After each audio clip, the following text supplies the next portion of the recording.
যা আম ছিল 10% আজকে প্রায় পড়ে গেছে। এই লিচু বাজারে নিয়ে যাবে, কি করা যাবে না। 1 লাখ টাকা নিয়েছি বাগানটা, আমরা 40,000 টাকা বেচতে পারবো না।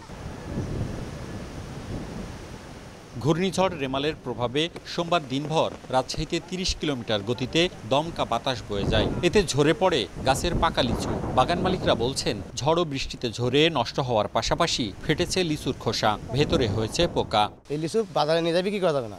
উপরেরগুলো এটাতে আমরা বাগানওয়ালারা খুব হদিষ্ঠ হয়ে পড়ে গেছি। 1 লাখ টাকা নিয়েছি বাগানটা, আমরা 40,000 টাকা বেচতে পারবো না। এই আবহাওয়ার কারণে আমরা খুব ক্ষতিগ্রস্ত।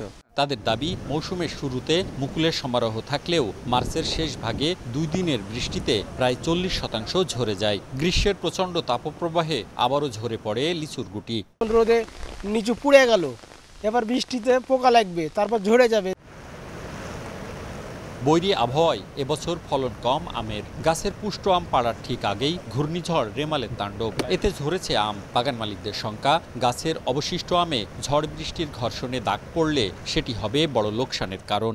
এবছর এমনিতে আম অনেকটাই কম, তারপরও যা আম ছিল 10% আজকে প্রায় পড়ে গেছে। এদিকে সরকারি সূচি অনুযায়ী বাজারে গোপালভোগ আম উঠলেও বাজার জমজমাট হতে আরও সপ্তাহখানেক সময় লাগবে জানিয়েছেন সংশ্লিষ্টরা।